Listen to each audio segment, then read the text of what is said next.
everyone, welcome to Dikshan Education. I am Kirti Agarwal and I will be teaching you today. तो आज हम लोग पढ़ने वाले हैं क्लास 8 का chapter number 11 force and pressure. तो फोर्स एंड प्रेशर जब हमें पढ़ना है तो अभी तक हम लोगों ने काफ़ी सारी चीज़ें पढ़ी थी 8th के पहले भी कि किसी भी चीज़ की मूवमेंट्स हम कर सकते हैं, कैसे कर सकते हैं, कोई ना कोई प्रेशर फोर्स लगा के। फोर्स हम हमेशा से सुन रहे हैं, मतलब हमें नहीं पता होगा उसका। ऑल्सो अब हम लोग गए कहीं बाहर खाने, गेट पे लिखा होता है push and pull. What does that mean? Confuse नहीं हो जाते? बहुत बार होता है ना कि पुश लिखा था हमने तो पुल कर दिया और हमें तो पता भी नहीं है पुश और पुल क्या होता है। तो याद कर लेते हैं, पुश का क्या मतलब होता है। पुश का मतलब है किसी चीज की तरफ अपना फोर्स लगाना। मतलब मैं इस बोर्ड को पुश कर रही हूँ, मतलब उस तरफ ऐसे फोर्स लगा रही हूँ, ठीक है। पुल क्या होगा? पुश तो चलो हो गया, पुटिंग फोर्स कह लो या किसी पे अप्लाई करना कह लो फोर्स, ठीक है, कि हम लोग जोर लगा रहे हैं किसी चीज की तरफ, दैट विल बी पुश। पुल होगा उसको अपनी तरफ खींच रहे हैं जोर लगा के, ठीक है। इसका क्या मतलब हुआ? कोई डोर है, बहुत बड़ा डोर है, मेरे साइज से बड़ा डोर है, मुझे जान लगानी पड़ेगी ना उसको अपनी तरफ खींचने के लिए कि खुल जाए, उसको कहेंगे पुल। पर अगर मैं उसको सामने की तरफ खोल रही हूँ तो मैं उसको सामने धकेल के धक्का दूंगी ताकि वो खुल जाए, दैट विल बी पुश। तो pushing is applying force on something to move it away. Pull हो गया अपनी तरफ खींचने के लिए फोर्स अप्लाई करना। अब मैं हर बात पे फोर्स बोल रही हूँ, फोर्स तो मैंने बताया ही नहीं। फोर्स होता है पुश और पुल करके किसी ऑब्जेक्ट की स्टेट बदल देना। स्टेट में चेंज करने से क्या मतलब हुआ? रुका हुआ है तो चलने लगेगा, चल रहा है तो रुक जाएगा। अगर शेप, आटा गूंथती है ना मम्मी, उसको क्या करती है मम्मी? उसे पीट के उसका शेप बदल देती है, ठीक है। वो क्या है? मम्मी उसे फोर्स लगा के उसका शेप बदल रही है, यानी कि चलती हुई चीज रुक सकती है, रुकती हुई चल सकती है या शेप बदल सकती है, ठीक है। और एग्जाम्पल अगर मैं दे दूं तो क्रिकेट देखते होंगे, बहुत लोग देखते होंगे, जो नहीं देखते उन्हें इतना तो पता होगा कि बॉल कैच करी जाती है। तो जब कैच करते हैं चलती हुई बॉल के साथ ऐसे हाथ लेके उसे कैच कर लेते हैं और वो रुक जाती है। हमने क्या करा? अपने मसल्स का फोर्स लगा के उस मूवेबल चीज को, जो चीज स्टेशनरी नहीं थी, मूव कर रही थी, उसे रोक दिया, स्टेशनरी कर दिया। तो इसको कहते हैं फोर्स। तो अब हम लोगों ने क्या क्या जान लिया? फोर्स क्या होता है, पुश क्या होता है, पुल क्या होता है। अब forces are due to interaction.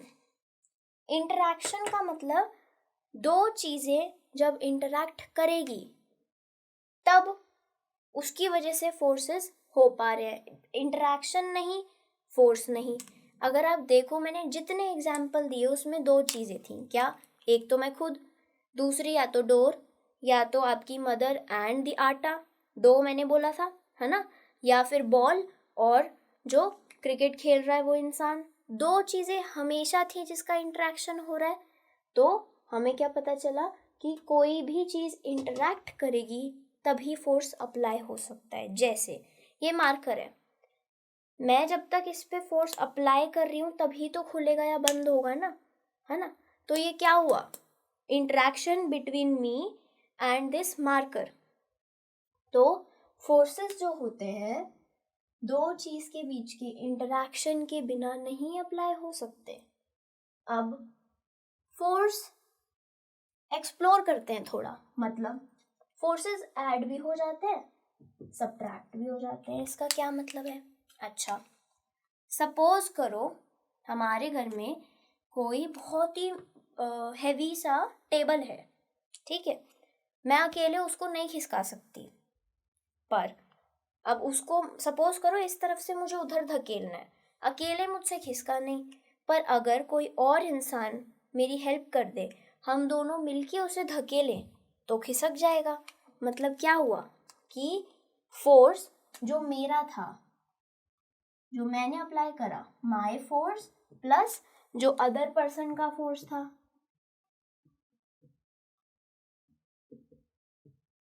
वो फोर्स, ये दोनों ऐड हो गए, जिस वजह से वो टेबल खिसक गया। ठीक है, तो हमें क्या पता चला, फोर्सेस ऐड हो जाते हैं पर सब्ट्रैक्ट भी तो हो जाते हैं।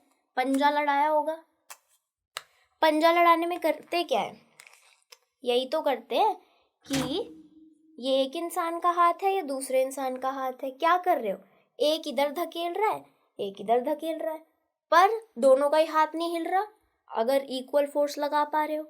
और जीत हार कैसे होती है, जिसने ज़्यादा जोर लगा दिया वो जीत गया, जिसका कम जोर था वो हार गया। तो सब्ट्रैक्शन ऑफ फोर्स हो गई यहाँ।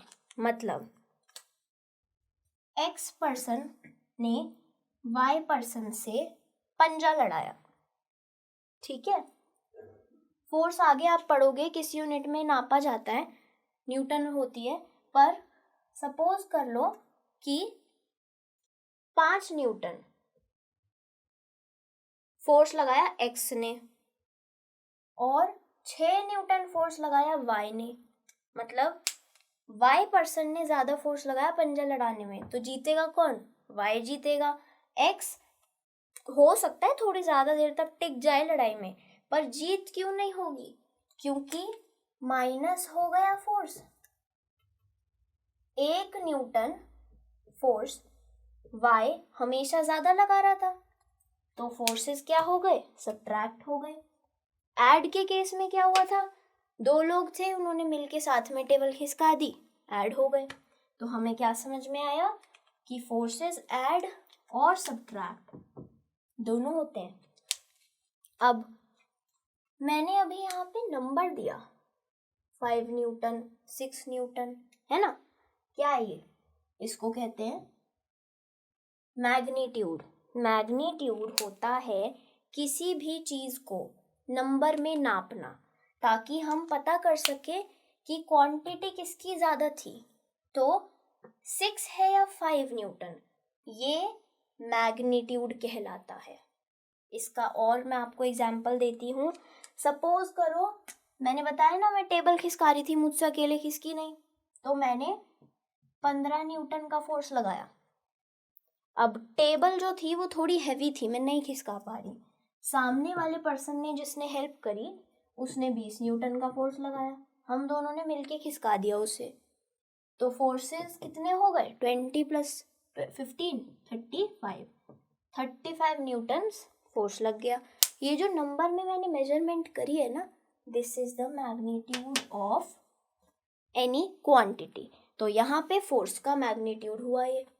अब एक लास्ट चीज हम जान लेते हैं, force can change state of motion. मैंने यहाँ पे बोला कि स्टेट चेंज हो सकती है, लिखा हुआ है ना, और एक और चीज कही थी क्या, शेप चेंज हो सकती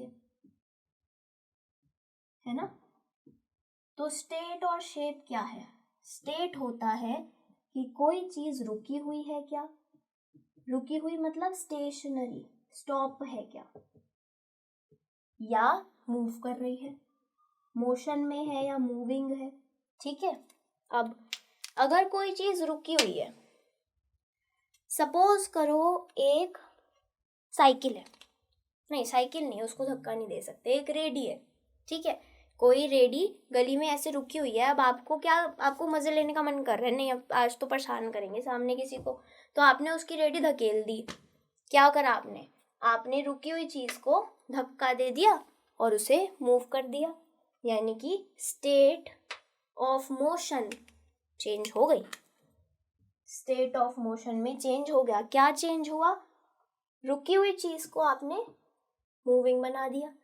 और मूविंग चीज को रोकने का एग्जाम्पल मैंने आपको दिया था क्रिकेट बॉल वाला। क्रिकेट खेल रहे हैं, बॉल आई, उसको कैच करा, कैच करके क्या करा, रोक दिया।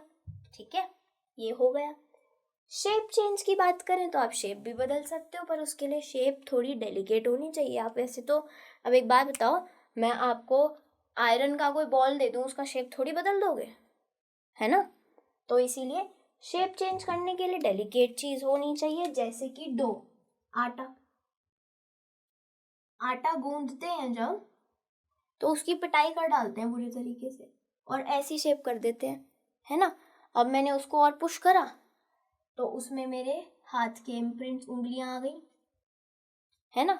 तो यानी मैंने क्या करा, मैंने फोर्स लगा के शेप चेंज कर दी, ठीक है। तो force can change state of motion and force can change shape of an object. Is it clear? तो अभी के लिए हम लोग करेंगे इतना ही। फोर्स एंड प्रेशर में से फोर्स ही पढ़ने वाले हैं। अगर आपको ये चैप्टर आगे भी कंटिन्यू करना है तो you can visit us. Details will be in the description box. आप डिस्क्रिप्शन बॉक्स खोलो, आपको सब कुछ मिल जाएगा। तो see you later in the next video. Bye bye.